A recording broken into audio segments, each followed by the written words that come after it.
Welcome दोस्तों, एक बार फिर आप लोगों का स्वागत है मेरे यूट्यूब चैनल लीगल सेवा में। आज मैं आपके साथ जजमेंट कवर कर रहा हूँ अंबिका रियलकॉन की, जिनका प्रोजेक्ट है न्यू चंडीगढ़ में by the name of Florence park. So आप लोग स्क्रीन पे देखेंगे कि जजमेंट कॉपी है जो 2018 में एक एग्रीमेंट होता है जिसमें पोजीशन डेट आती है 2020 और पोजीशन डिले के साथ 2021 में तकरीबन मिलता है। जो फ्लैट्स की कीमत है तकरीबन 50 से 60 लाख के करीब रहती है, पीयू में ये 40 लाख भी है। सो आइए देखते हैं इस केस के फैक्ट्स और क्या होता है इस केस में। सो आप सभी देखेंगे कि जो इस केस में जजमेंट्स हैं वो क्या कवर करते हैं। सो हम आगे नीचे चढ़ते हैं। सो यहाँ पे क्या क्या चैलेंज हो रहा है। Terms and conditions contained in agreement are one sided, highly unfavourable to the opposite parties, every effort by complaints for redressal of grievances are ignored. So reply file होता है। रिस्पोंडेंट कहते हैं जी कंसीलमेंट की है complainant ने, commission के पास powers नहीं है सुनने के लिए, बैंक को पार्टी नहीं बनाया है और सबवेंशन प्लान का ऑर्डर था, इसीलिए ये केस नहीं बनता। ये लोग कंज्यूमर नहीं है, इन्होंने गुड फेथ में इन्वेस्टमेंट नहीं करी है, पेमेंट टाइम पे नहीं दी है और पोजेशन इनको टाइम पे मिल गया है। फाइनली कंप्लेंट जो है रेरा में एप्लीकेबल है, यहाँ पे नहीं है। और उसके बाद पार्शियल सर्टिफिकेट मिला है। फिर उसके बाद कोविड का एक्सक्यूज़ लिया गया और इन्होंने कहा कि हमने सारी बेसिक फैसिलिटीज़ पूरी कर दी हैं, मेंटेनेंस चार्जेस सही हैं और क्लब हाउस भी हमारा रेरा की जो कोविड-19 की एक्सटेंशन है उसके अंडर है और वो दिसंबर तक पूरा हो जाएगा। और आर्बिट्रेशन क्लॉज आखिरी में। सो एक एक करके रिप्लाई आता है। ओपी नंबर 1 का भी आता है, ओपी नंबर 2 का भी आता है। ओपी नंबर 2 भी सेम चीज़ कहते हैं कि अथॉरिटी के पावर नहीं है, कंप्लीशन पार्शियल मिल चुका है, सिविल कोर्ट का रास्ता रेमेडी का है, रेरा में कंप्लेंट डालनी चाहिए और opposite party number 2 is a separate legal entity, as independent complaints file होनी चाहिए थी और कोविड-19 का भी एक्सक्यूज लिया जाता है। और since complex question is involve, civil remedy is the light remedy. फिर ओपी नंबर 3 का भी सेम चीज़ रहती है। उन्होंने कहा कि ये क्लब करके रेरा में कंप्लेंट जानी चाहिए, अदरवाइज कंज्यूमर कोर्ट में मेंटेनेबल नहीं है। उसके बाद कंप्लेनेंट्स भी अपना रिजॉइंडर फाइल करते हैं और प्रिलिमिनरी ऑब्जेक्शंस फाइंडिंग्स कमीशन देता है। सो टेरिटोरियल जुरिसडिक्शन डिस्कस होती है जो सेक्शन 46 का है, सॉरी सेक्शन 47(4) है, कंज्यूमर प्रोटेक्शन एक्ट का डिस्कस करता है। उसको सेक्शन 20 सीपीसी से भी रीड किया गया। यहाँ क्लियरली कहा गया है कि OP carries on business or has a branch office or personally works for gain and also a part of cause of action wholly or in part arises. So Ambika रियलकॉन के लिए ये बिल्कुल सही बैठता है। इनका सेक्टर 9 में चंडीगढ़ में ऑफिस है। जो सारे कागज़ हैं, जो भी कम्युनिकेशन है, ये अपने चंडीगढ़ के एड्रेस से देते हैं। इवन जो ये मेंटेनेंस चार्जेस भी कहते हैं जमा करवाओ, वो एक्सिस बैंक सेक्टर 35 के अकाउंट में करवाते हैं। सो क्लियरली चंडीगढ़ ही जगह है जहाँ पे इनकी जुरिसडिक्शन बनती है। उसके बाद पिकनरी जुरिसडिक्शन बताई गई कि जो तकरीबन पैसा है इनका 50 लाख से ऊपर 2 करोड़ तक स्टेट कमीशन में बनता है। सो इस एस्पेक्ट पे भी इन्होंने एक चैलेंज किया हुआ था। सो अथॉरिटी ने यही कहा कि जो इनकी पेमेंट है और जितना रिलीफ मांग रहे हैं इंटरेस्ट, सो वो कवर हो जाती है 50 लाख से 2 करोड़ के बीच में। सो ये कम्प्लीटली कवर करती है jurisdiction and state commission is the right authority to hear this.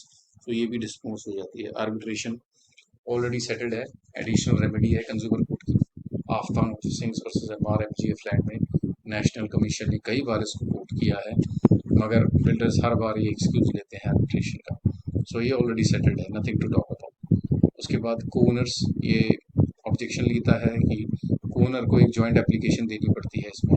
ये भी इशू ऑलरेडी सेटल्ड है कि जॉइंट एप्लीकेशन की कोई ज़रूरत नहीं है, अगर वो वकालतनामा पे भी साइन कर रहे हैं so it is good enough sufficient. उसके बाद मेरिट्स केस के डिस्कस होते हैं कि नो ड्यू सर्टिफिकेट इशू किए हुए हैं कंप्लेनेंट्स को एंड इसके बावजूद भी company opposite party has received full fulfillment against and there are no dues against the company and company has no objection if the unit is registered in favor of the buyer company. So new dues के बाद ये खुद कहते हैं कि case नहीं कर सकते, ना ये और पैसा मांग सकते हैं क्योंकि नो ड्यूज़ इशू हुआ पड़ा है। सो उसके बाद कोर्ट इश्यूज बनाती है मतलब बेसिक अमेनिटीज़ फैसिलिटीज़ जैसा प्रॉमिस किया हुआ है इनको ब्रोशर में है कि नहीं, क्या ये फुल मेंटेनेंस ले सकते हैं। अभी सिंस प्रोजेक्ट कंप्लीट नहीं हुआ है और वो पूरी मेंटेनेंस मांग रहे हैं, क्या ये जायज़ है। उसके बाद क्या जो डिले हुआ है उसके लिए ये कंप्लेनेंट डिले कंपनसेशन मांग सकते हैं। So basic communities as per brochure discuss किया गया कि क्या क्या ब्रोशर में इनको दिखाया गया। फिर जजमेंट कोर्ट होती है कमल सूद की, यूनिवर्सल अपीलेट की, मेन कमांडर अरिफुर रहमान की भी कोर्ट होती है और उसमें दिखाया जाता है कि जो आप दिखाते हो लोगों को वो आपको एक्चुअल में देना भी होता है। अगर आप उन पे नहीं खरे उतर रहे तो ये एक अपने आप में डेफिशिएंसी है। तो वो सारा जितना लिटरेचर था दिखाया गया कोर्ट को, जितने भी इन्होंने अमेनिटीज़ लिखी थी, swimming pool, cricket pitch, nursery, school complex, club house, tennis court, वो ऑन ग्राउंड सारा का सारा नहीं था।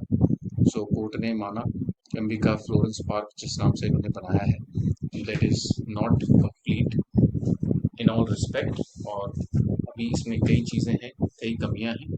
सो जो बेसिक कम्युनिटीज़ हैं that's not proper and hence not only has about deficiency in providing service is writ large on the part of the participants is coming out of the record that agreement dated it has been pre-measured the total price of apartment includes pro rata share in the common area. So जितना इन्होंने सारा लिया है पैसा वो पूरा justified नहीं है, thus by not providing all the basic amenities as promised by the brochure agreement above, forcing the complainants to pay huge maintenance charges, opposite parties number 1 and 2 indulge into unfair trade practice. So court ने इसको unfair trade practice। उसके बाद बात आ गई maintenance charges की कि जब आपने फैसिलिटीज ली तो आप कितना मेंटेनेंस चार्जेस लेंगे। So maintenance charges if we order opposite party 30% maintenance charge received by from client is not small that will meet the ends of the justice। सो यहाँ पे कमीशन है वो कहता है आपने जितना मेंटेनेंस लिया है उसका 30% आप रिफंड कर दीजिए।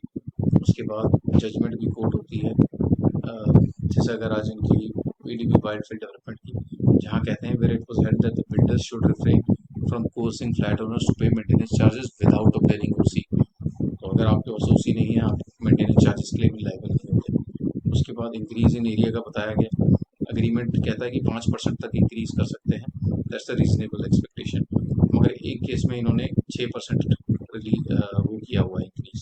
तो कोर्ट ने कहा जितना आपने इंक्रीज किया है उतना एक्सेस आप पैसा दोगे। ये 16% था, सॉरी 16% का इंक्रीज था। तो कोर्ट ने कहा जितना 5% के ऊपर एरिया इंक्रीज है उसका आप रिफंड करो क्योंकि आपने कंसेंट नहीं लिया है। सो ये एक अपने आप में एक अच्छी फाइंडिंग है। सो इसके लिए बिल्डर्स भी आगे से तैयार रहेंगे कि वो कभी भी चेंज करते हैं कुछ एरिया का तो कंज्यूमर को ज़रूर बता के करेंगे। और उसके बाद आ गया डिलेड कंपनसेशन कि कंपनसेशन कितना बनता है क्योंकि पोजीशन लेट मिला है इनको, और इन्होंने कोविड-19 की एक्सटेंशन का एक्सक्यूज़ लिया है कि कोविड-19 का एक्सक्यूज़ है, 6 महीने की एक्सटेंशन ऑल ओवर इंडिया में मिली थी और उस पर इनको भी सेम चीज़ मिली जाएगी। उसके बाद डीएलएफ होम्स का भी दिया गया जहाँ पे 9% का रेट ऑफ इंटरेस्ट दिया गया था डिले के लिए। बाकी भी जजमेंट है सुशीला देवी, नागेश मूर्ति वर्सेस सनसोड, ये सारी जजमेंट है जहाँ पे रेट ऑफ इंटरेस्ट को होता है कि अगर डिले है तो कितना रेट ऑफ इंटरेस्ट मिलना चाहिए। सो कोर्ट ने भी यही माना कि यहाँ पे भी जैसे डिले है, so if you grant 9% interest on the complainant the due dates, और 6 महीने की इम्यूनिटी भी कोर्ट ने कंसिडर की। सो उसके बावजूद भी अगर डिले है, कोर्ट ने वो दिखाया डिले कितना है, 7 महीने का, 5 महीने का, 6 महीने की इम्यूनिटी देने के बाद भी, सो कोर्ट ने 9% के हिसाब से कुछ नहीं माना कि आपको कंपनसेशन देना पड़ेगा। और ये चीज़ एक अपने आप में है कि आपने अगर टाइम पे नहीं दिया तो बंदा कहीं किराए पे रह रहा होगा, कहीं उसने कहीं और अकोमोडेशन ली होगी, सो उसके लिए भी ये एक लॉस होता है। सो कंपनसेशन को डिफाइन किया है लखनऊ डेवलपमेंट अथॉरिटी ने, एंड जो कंपनसेशन होगा है जस्ट और रीजनेबल होना चाहिए ताकि ऐसा ना लगे कि कंज्यूमर को पनिशमेंट मिली है, कि कंज्यूमर ने बुक किया है उसको सज़ा नहीं लगनी चाहिए। It should be a very valid transaction. So वो सारी चीज़ें कंसिडर करते हुए अथॉरिटी ने माना इनको मेंटल एक्नी हरासमेंट की ग्राउंड पे भी कंपनसेशन मिलना चाहिए। उसके बाद जो एक्सक्यूज़ था वो था बैंक का, इन्होंने बैंक को पार्टी बनाई। कोर्ट ने कहा कि देखो जी रिफंड का मैटर तो है नहीं, ये सारे अपना पोजीशन मांग रहे हैं और डिले मांग रहे हैं। सो ये आर्गूमेंट भी डिसमिस हो गया।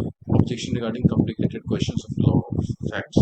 सो कोर्ट ने कहा ये समरी प्रोसीडिंग्स होती है कंज्यूमर की, इसमें इतना वैलिड जाने की ज़रूरत नहीं है, सो ये भी डिसमिस हुआ। उसके बाद मिस जॉइंटर आ गया कि रेरा को पार्टी बनाना चाहिए था इनको, क्योंकि रेरा से रिलीफ मांग रहे हैं, तो कोर्ट ने कहा नहीं, इसकी भी ज़रूरत नहीं है। उसके बाद कहा इन्होंने सेपरेट कंप्लेंट फाइल करनी चाहिए थी, क्योंकि इश्यूज़ हैं जैसे मेंटेनेंस फैसिलिटीज़ के हैं, वो अपने आप में एक अलग मैटर है। सो कोर्ट ने इसको भी डिसमिस कर दिया। कोर्ट ने कहा कि सिंस ये एक ही ट्रांजेक्शन से सारी चीज़ें निकल के आ रही हैं, so this is very well maintainable. फिर उसके बाद वाटर लीकेज और फ्लडिंग की इशू रही, बारिशों में वाटर लीकेज और फ्लडिंग आ जाती है।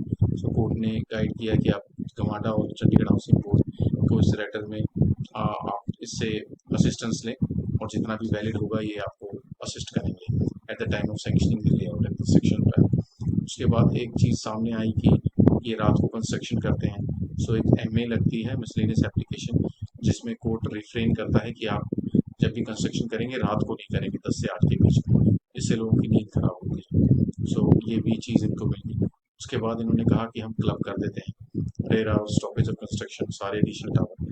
सो कोर्ट ने कहा कि ये देखो जी, हमारे प्रेरोगेटिव में आता नहीं, ये रेरा का मैटर है, so RERA GMADA is the proper authority. So इस तरीके से ये केस को डिस्पोज कर दिया गया। जितनी रिलीफ थी केस वाइज इंटरेस्ट के साथ, वो सारे मैटर्स को डिस्पोज कर देता है। सो ये एक अपने आप में बहुत बड़ी जजमेंट थी 40 पेजों की, जो मैंने आप लोगों के साथ कवर की है। और मोटा मोटा आपको सारा इश्यूज मैंने बता दिए, क्या इश्यूज थे कवर, क्या क्या चीज़ें डिस्कस हुई। सो वंस अगेन होप आप लोगों को ये जजमेंट मेरी पसंद आई हो।